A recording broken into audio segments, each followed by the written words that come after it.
С Новым днем, Республика! Вас приветствуют телевизионные жаворонки главного утра Якутии. На календаре сегодня 20 мая, понедельник, и сегодня во всем мире отмечается День метрологии, День травматолога, а также День пчел. А в нашей стране 20 мая – это День Волги. По народному календарю 20 мая было принято купать лошадей. Этот день так и называли купальницей. И существовала примета, что самый хороший урожай получается от чужих семян, особенно если они были украдены. Поэтому в старину хозяева в этот день ходили друг к другу в гости и потихонечку брали семена. А поскольку это делали все, то никто в убытке не оставался. Любопытная примета. Ну а теперь давайте узнаем, какое настроение сегодня у погоды. Прогноз погоды на канале НВК Саха. Итак, сегодня в 6 часов утра в центральных Улусах температура воздуха составила 0 плюс 4 градуса. Днем ожидается 11-14 градусов тепла. В Заречье утром было плюс 6 и также 0 градусов. А днем ожидается 11-15. На юге было прохладнее, минус 2 градуса, плюс 0. Днем ожидается 10-15. В Вилюйской группе Улусов плюс 4-0. Это утренняя температура, а дневная 11-15. В Нижнеленских Улусах утром также минусовая температура, минус 2, минус 6, а днем будет до 10 градусов тепла. На западе утренняя температура плюс 6, минус 2, днем ожидается 13-17 градусов тепла. В Колыму-Дигирских Улусах все еще держится минусовая температура, утром было минус 1, минус 11, а днем ожидается минус 5-0 градусов. В Вянских Улусах также минусовая температура минус 8, минус 13, это утренняя температура, а дневная минус 7-0 градусов. На северо-западе в 6 часов утра температура воздуха составила минус 6, минус 12, днем ожидается минус 8, минус 3. В городе Якутске в 6 часов утра температура воздуха составила 1 градус тепла. Атмосферное давление 751 миллиметр ртутного столба. Ветер 4-9 метров в секунду.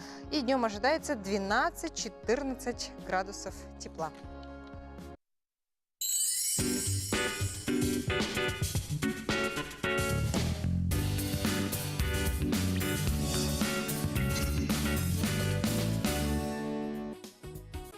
Доброе утро, дорогие друзья! В эфире программа «Новый день». И я не устаю повторять, что мы для вас работаем только в прямом эфире. Наш WhatsApp номер прежний 8 914 279 2262. Смело отправляйте на этот номер свои сообщения. У нас есть одно на сегодняшнюю минуту. Абонент с последними цифрами 9208 сердечно поздравляет Винокурову Зою Георгиевну с 90-летием.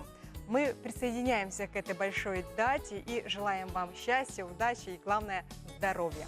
Ну а мы продолжаем наш эфир. Так, на днях река Амга освободилась ото льда, и уже в пятницу по реке в районе села Битюнцы прошел первый паром. Пока перевезены только 2 машины и 3 человека. А по маршруту Якутск-Нижний Бестях-Якутск до начала густого ледохода будут буксировать суда на воздушной подушке. А паромы по данному направлению ожидаются уже вот на днях, в 20-х числах мая, сообщили в Министерстве транспорта нашей республики. 15 мая по реке Амге в районе села Битюнцы пошел первый паром СПЖ-83.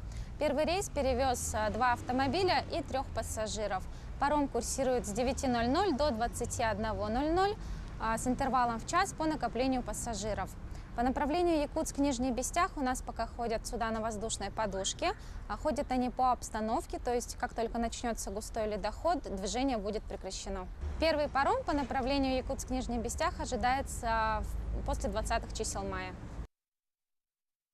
Наверняка каждую маму волнует вопрос, во сколько дети начинают говорить свои первые слова. И родители с нетерпением ждут таких желанных слов, как мама, папа, и очень начинают волноваться, если ребенок упорно молчит или произносит бессвязные слова. Но следует помнить, что у каждого малыша речь формируется по-разному, индивидуально. Кто-то начинает говорить раньше, кто-то позже. Далее тему продолжит логопед Нарьяна Степанова.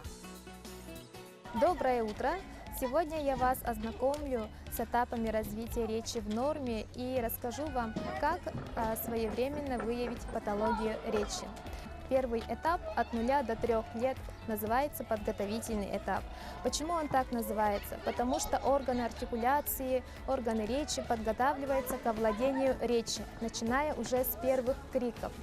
Здесь уже родители должны наблюдать, когда появляется гуление, лепет. К концу первого года жизни появляются первые слова. Начинается второй этап. В 1,5 года ребенок уже в норме должен поговаривать примерно 7, 10 или 15 слов.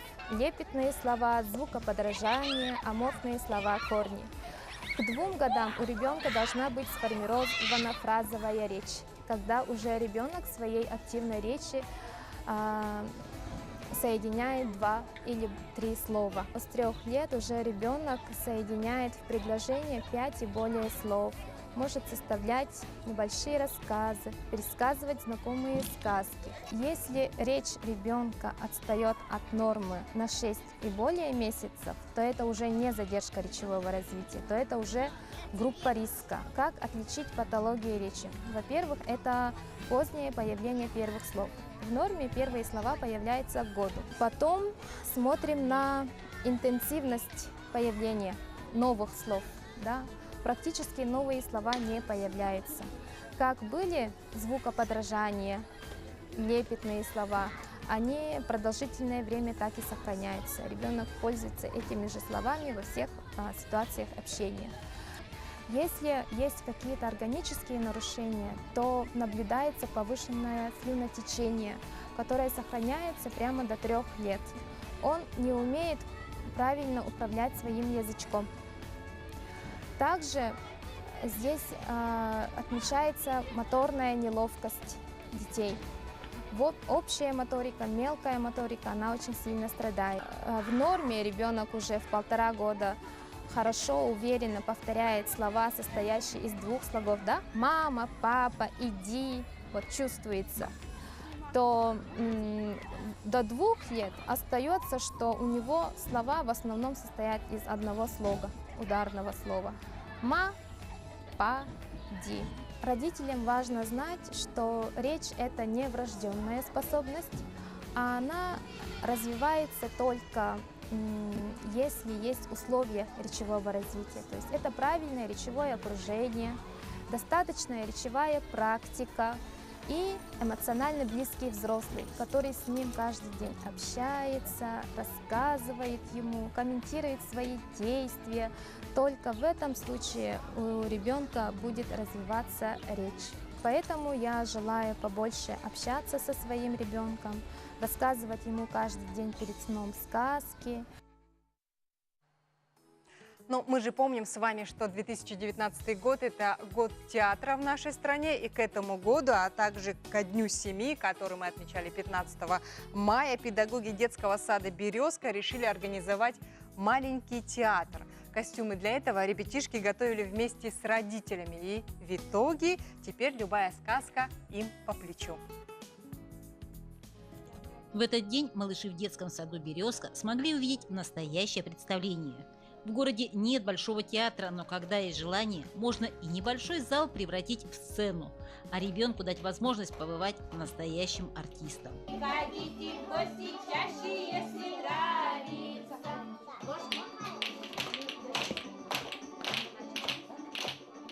Изначально юные выпускники решили подготовить настоящие костюмы. Мы решили сделать такое мероприятие в году театра. Это ростовые куклы. Долго думали, и помогли, конечно, это мои родители. Вот. Наша группа выпускники уже, нынче уходят они в школу. Вот. Мы собрала их и вот предложила, что у нас вот это будет все проходить. И одна мама говорит: а давайте сделаем вот из пончо, как типа пончо. Я сначала вообще не могла представить, как было. Но когда вот первые уже выкройки уже появились, мне понравилось. Постепенно к ним присоединились другие группы, и кроме сказки состоялось дефиле персонажей. Особая ценность в том, что костюмы готовили дети вместе с родителями, и, судя по всему, им это пришлось по душе. Я из сказки «Три медведя». Писатель этой сказки Лев Толстой. Мой герой папа медведь Михаил Иванович. А костюм вместе с родителями делал? Понравилось делать самому костюм? А что было интересно именно в производстве костюма, когда делал? Выбирать. Такое занятие не только замечательно объединяет родителей и ребятишек, но и дает возможность дополнительного развития. Можно его на русские сказки, якутские сказки. Вот охарактеризуй волка. Какой волк? Вот, какой у тебя костюм? Злой, грозный. Злой, грозный, с клыками,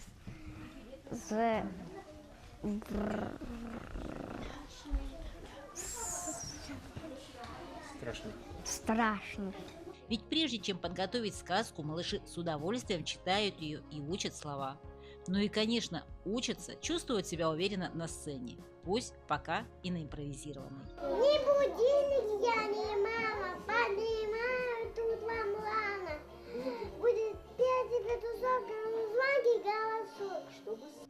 Елена Фаст, Максим Копылов, Алекминск.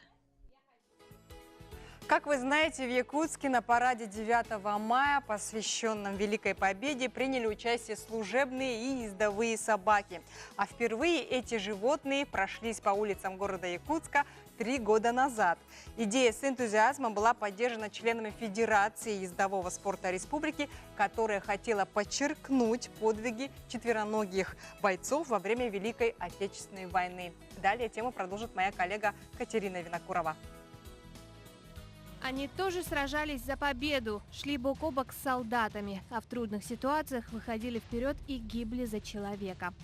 Подрывали вражеские танки, ходили в разведку, были связистами, санитарами, разыскивали фугасы и мины. Лишь с недавних пор в Параде Победы в военно-патриотическом шествии в городе Якутске принимают участие представители различных клубов собаководства, а также ездовые и служебные собаки Федерации ездового спорта. На этом параде участвуют люди по велению души, чтобы рассказать, да, чтобы почтить память собак, воинов, которые внесли свой скромный вклад в лепту в общую копилку победы. Участники парада, они люди все активные, и кроме парада они еще участвуют в благотворительных мероприятиях, в благотворительных акциях участвуют, в субботниках. Также они проводят уроки доброты в школах, рассказывают об ответственном отношении к животным. Рядом со мной стоит собака породы шотландская колли. В простонародье обычно называют колли, да, все знают. И несмотря вот на такой милый вид, эта собака тоже является героем войны. Самый известный представитель – это овчарка, шотландская овчарка по кличке Дик. Шотландского колли Дика призвали на службу в 41-м. Во время Великой Отечественной пес обнаружил более 12 тысяч мин. Но самый известный его подвиг, найденный за час до взрыва в фундаменте Павловского дворца, фугас весом 2,5 тонны с часовым механизмом. Во время войны помимо ездовых в основном использовались служебные собаки. Владелица питомника восточноевропейских овчарок Элла Полуэктова вместе с хозяевами породы ежегодно принимают активное участие в Параде Победы. Они раньше назывались немецкими овчарками, а сейчас восточноевропейскими. То есть так как долитие кровей было и так далее, то есть в советское время они хотели более мощную собаку. Собака, в принципе, ничем не отличается, кроме своего типа, и также темпераментом очень отличается. Они более спокойные, более уравновешенные и недоверчивые к посторонним. То есть если с немецкими овчарками более может любой человек работать, то с восточноевропейской овчаркой только один проводник. Очень хорошие компаньоны, очень умные. К детям хорошо очень относятся. Охранники также хорошие. А дети, они на нем дома верхом ездят. Кроме участия в военно-патриотическом шествии, хозяева вместе с четвероногими организовывают показательные выступления, различные трюки и даже цирковые номера. На первом параде Ральф себя повел очень хорошо. Он не боялся выстрелов, большого скопления людей. У него было хорошее всегда настроение, ему нравилось. Азартный пес в плане дрессировки. Он очень послушный. Великая Отечественная на деле доказала эффективность служебных собак. В годы войны в армию были призваны около 60 тысяч. На их боевом счету свыше 300 подбитых танков. Более 200 тысяч доставленных донесений в периоды, когда отсутствовали другие виды связи. Ими вывезено около 700 тысяч красноармейцев. Именно с их помощью разминировано 303 крупных города и населенных пункта. С помощью шариков, бобиков и мухтаров, породистых и не очень, больших и малых, гладких и лохматых. Все они внесли неоценимый вклад в великое дело. Доброе утро, дорогие друзья! В эфире программа «Новый день». На календаре сегодня 20 мая. И ровно неделю назад в нашей стране и республике произошло знаменательное, можно сказать, историческое событие – включение в состав арктической зоны 8 районов Якутии. И более подробно об этом нам сегодня расскажет заместитель министра по развитию Арктики и делам народов севера нашей республики Михаил Погадаев. Михаил, доброе утро. Доброе утро. Скажите, а какие улусы республики вошли в эту арктическую зону? Нужно сказать, что до этого указом президента Российской Федерации 2 мая 2014 года, то есть еще 5 лет назад, в арктическую зону Российской Федерации входило только 5 наших районов. Это Анабарский, Булунский, Устьянский, Алайховский и Нижнеколымский. Но 13 мая действительно случилось знаменательное событие, и наш президент восстановил справедливость, так скажем, да, и включил в арктическую зону Российской Федерации еще 8 районов. Это Оленёкский, Жиганский, Верхоянский, Абыйский, Момский, Эвено-Бытантайский, Верхнеколымский и Среднеколымский районы. Получается, чуть-чуть южнее, да? Да, это все те районы, которые полностью или частично входят на территорию за полярным кругом. Ага. А вот какие перспективы открываются теперь перед новыми зонами, перед новыми районами арктической зоны? Во-первых, это целостность государственного управления. То есть сейчас все эти 13 районов будут представлять из себя единый объект государственного управления, то есть это будет гораздо эффективнее и проще управлять этими районами. Второе, это то, что на эти районы будет распространяться все стратегические документы федерального уровня. Это и основа государственной политики по развитию арктической зоны Российской Федерации. Это и стратегия, которая сегодня разрабатывается. Это и другие стратегические документы. И, конечно же, будут на этих территориях действовать федеральные законы, касающиеся арктической зоны. Это сегодня идет речь о необходимости разработки федерального закона о развитии арктической зоны Российской Федерации. И, конечно, другие законы, которые так или иначе будут влиять на жизнь простых жителей, которые будут регламентировать и трудовые отношения, и развитие экономики, инвестиционной деятельности. Сейчас федеральное правительство разрабатывает закон об инвестиционной деятельности, целый пакет из 4 законов, который будет касаться именно инвестиций в Арктике для экономического развития. А вообще какие необходимы первостепенные задачи решить, для того, чтобы качество жизни северян улучшилось? И третье, то, что я хотел сказать, то, что на этих территориях будут действовать федеральные программы, которые как раз-таки будут касаться улучшения качества жизни, развития социальной инфраструктуры, развития экономической деятельности в Арктике. Поэтому, конечно, первоочередные задачи они должны касаться улучшения качества жизни. Президент Российской Федерации Владимир Владимирович Путин поставил задачу перед правительством привести средние социально-экономические показатели в арктической зоне до среднероссийских. То есть это очень амбициозная и очень сложная задача, потому что мы все знаем, насколько сложно сегодня жить в Арктике, насколько ветхая и проблемная инфраструктура. Это все, конечно же, связано с экстремальными условиями, с большими расстояниями, огромными территориями. Поэтому это во многом объективные причины, но тем не менее, конечно, здесь необходимо кардинальным образом улучшать жизнь. И для того, чтобы те ожидания, которые у жителей Арктики сегодня есть, они оправдались, они исполнились. И самое главное – это остановить отток населения из арктических районов. То есть необходимо вкладываться в инфраструктуру и улучшать качество жизни. Но это должно быть, конечно же, на основе экономического развития. Я знаю, что буквально на этой неделе, уже 22 мая, в Якутске пройдет вторая региональная научно-практическая конференция «Арктический вектор». Кто в ней примет участие, о чем будет идти речь и какая главная тема? Да, действительно, эту конференцию мы проводим совместно с Академией наук и привлекаем как ученых наших республиканских, так и представителей наших арктических районов, экспертов, тех, кто непосредственно занимается развитием Арктики. Вот. И главная тема обсуждения – это стратегия развития арктической зоны Республики Саха-Якутия до 2030 года. И эта стратегия разрабатывается совместно с Министерством экономики, Центром стратегических исследований. Вот. И мы имеем задачу до 1 июня представить проект стратегии развития. Потому что мы, конечно же, должны сформировать сначала видение и план действий, как мы будем развивать Арктику.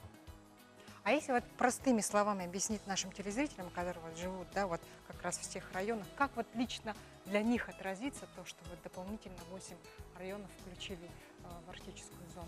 Ну, во-первых, нужно сказать, что это коснется примерно 42 тысяч человек, вот, жителей тех районов, которые присоединились, да, 8 районов. Ну и, как я уже сказал, сегодня на федеральном уровне разрабатываются планы по развитию Арктики. И, конечно, мы ожидаем, что в ближайшем будущем произойдут изменения, то есть грядут большие изменения. Конечно же, здесь во многом зависит тоже много и от нас самих, то есть и от жителей Арктики, и от тех, ну и, конечно, от правительства республики, и от тех компаний, предприятий, которые будут заниматься развитием этих территорий. Вот, поэтому в ближайшее время мы надеемся, ну, по крайней мере, работаем сегодня с федеральным правительством для того, чтобы все те вот программы, которые будут реализовываться на федеральном уровне по развитию Арктики, они непосредственно будут касаться качества жизни. То есть это необходимо увеличить финансирование всех программ, это и строительство жилья, это и строительство новых школ, детских садов, больниц и так далее. Да? То есть мы надеемся, что в ближайшее время, конечно, люди почувствуют, что государство наконец повернулось к Арктике и будет поддерживать развитие в этом важном регионе. Что ж, огромное спасибо, Михаил, за то, что нашли время и зашли к нам сегодня в гости в студию, подробно объяснили, поделились такой... мы завтра в 6 часов на площади Ленина хотим отметить это событие. Приглашаем всех жителей города Якутска, всех жителей арктических районов принять участие в праздничном концерте. Это в День полярника. Завтра в 6 часов вечера. Да, на площади Ленина. Приходите.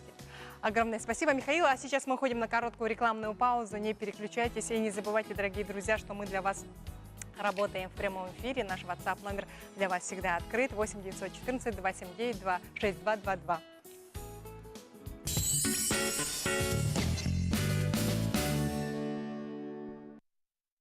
С новым днем Республика! На календаре сегодня 20 мая, понедельник. И сегодняшняя дата известна тем, что сегодня отмечают день рождения джинсов. В этом году им исполняется 146 лет. А еще 20 мая 1570 году был напечатан первый в мире географический атлас. И несмотря на крупные пробелы в географических познаниях, этот атлас для мореплавателей 15-16 веков был своего рода географической Библией. Также сегодняшнее число известно тем, что в 1742 году Семен Челюскин на собачьих упряжках добрался до северной точки Евразии, до Таймыра. Продолжаем тему арктической зоны, да? Вот такое сегодняшнее число календаря, которое оставило большой след в истории. Интересно, оставит ли свой след в истории сегодняшний прогноз погоды? Давайте узнаем прямо сейчас. Итак, сегодня днем в центральных улусах ожидается 11-14 градусов тепла. Почти такая же температура в Заречье, 11-15. На юге будет чуть холоднее, 10-15 градусов тепла. В Вилюйской группе улусов плюс 11, плюс 15 дневная температура.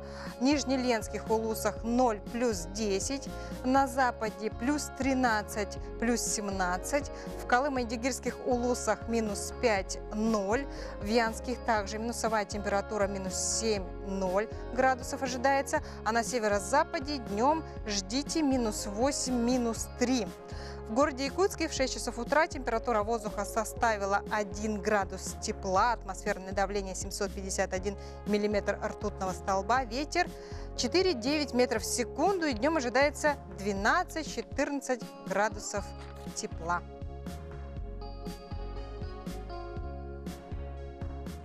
Повышение уровня воды на реке Лени отмечено в окрестностях Якутска, поселка Кангаласы на 6 и 10 сантиметров соответственно, сообщает телеканал Якутия-24.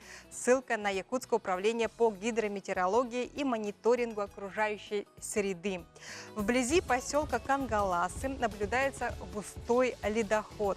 Нижняя кромка наблюдается в районе населенного пункта Хараилах Намского района. Уровень ниже реки, наблюдается густой ледоход. Верхняя кромка у поселка Табага. Уровень воды 742 сантиметра, при критическом 970 сантиметров. Средний ледоход.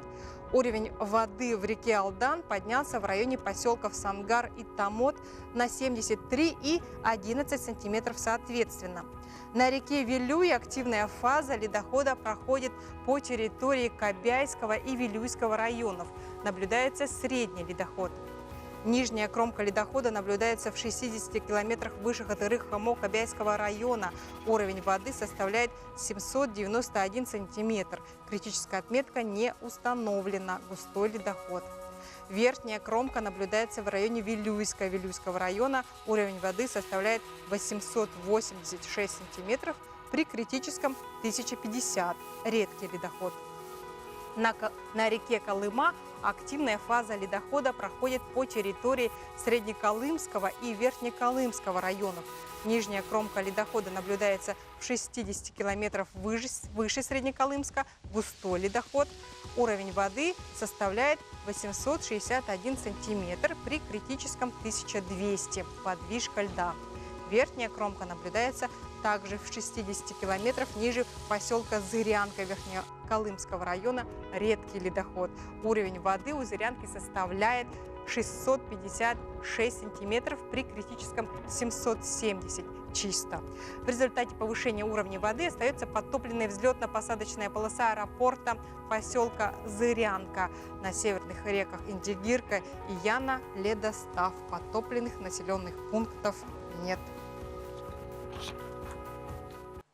Но мы продолжаем наш утренний эфир. Итак, сегодня рано утром наши внимательные телезрители наверняка уже посмотрели последнюю, 6-ю серию культового сериала «Игра престолов». И многие, наверное, уже узнали, кто же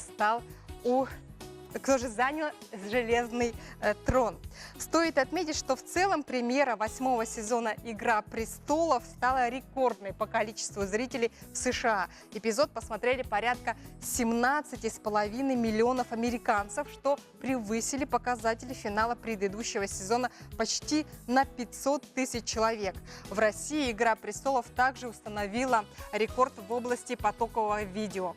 Кроме того, в день премьеры новой серии «Игра престолов» получила рекордное для себя количество упоминаний в Твиттере. Сериалу посвятили свыше 5 миллионов постов за выходные. Про сериал написали больше 11 миллионов твитов.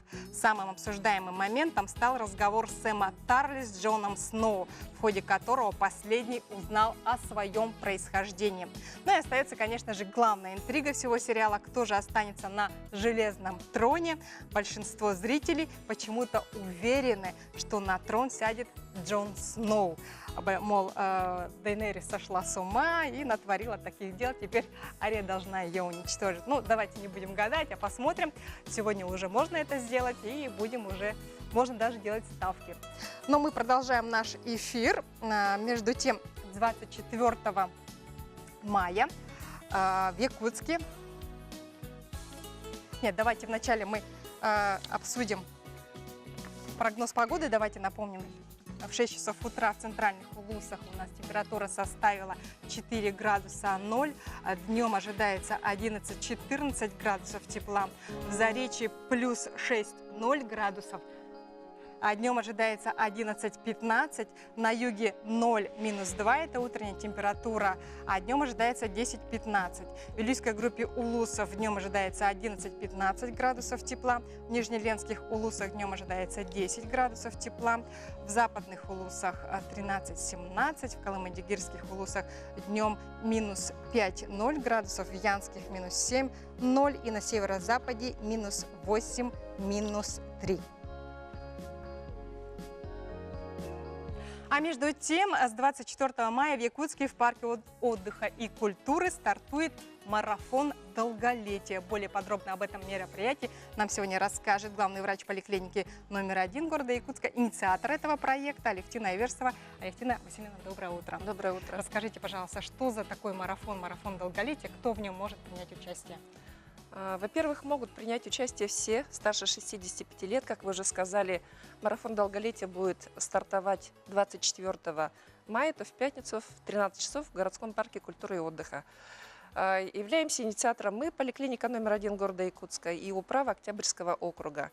Мы сделали для того, чтобы людям старше 65 лет, пожилым людям, но 65 это не совсем пожилые люди, по квалификации ВОЗ старше 70 лет являются пожилыми людьми.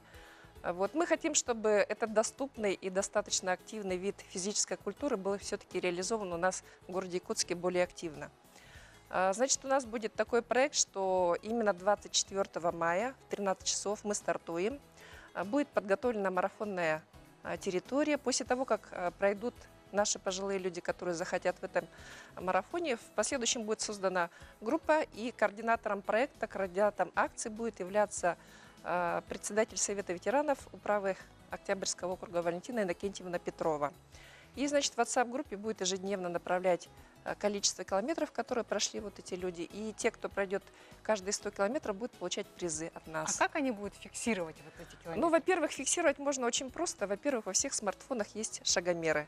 Также есть шагомеры такие мобильные в виде часов, в виде каких-то вот устройств. Поэтому, в принципе, в наше время это несложно. В других странах есть такие приложения мобильные, но мы считаем, что это достаточно будет дорого, поэтому достаточно будет смартфон. А за какой срок им нужно пройти, допустим, максимальное количество километров? Это не обязательно. Дело в том, что, как я уже сказала, каждые 100 километров не обязательно. Это должно быть по нарастающей. Кто сколько сможет, столько и сможет пройти. В среднем у нас есть клубы вот скандинавской ходьбы. В день они проходят порядка 9-10 километров.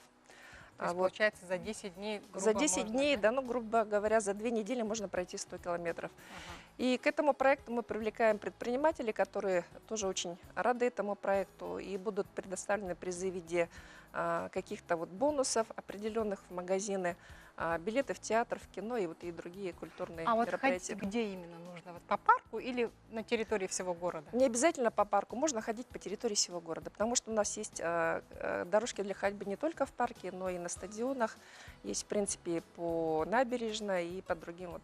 А вот ходьба вот какая вот должна быть? Просто ходьба или обязательно вот с палками скандинавскими? Просто ходьба, не обязательно ходьба со скандинавскими палками, просто ходьба. Алевтина Васильевна, я знаю, что вы еще затеяли один проект, он называется «Умное питание». Вот что за проект такой? Умное питание – это я решила сделать таким образом, подготовить детей, старшеклассников для самостоятельной жизни. Потому что все родители хотят, чтобы дети были счастливы и здоровы. Главное из слагаемых счастья – это, конечно, здоровье. А здоровье – это в первую очередь здоровое питание. Здоровое питание – это не просто там чистая тарелка, большая порция, как говорят. У кого хорошее питание, у того хорошее здоровье. Нет, это должно быть умный подход к питанию, чтобы все было сбалансировано. Белки, жиры, углеводы. Я хочу сказать, что, к сожалению, в последнее время растет заболеваемость детей и подростков с сахарным диабетом.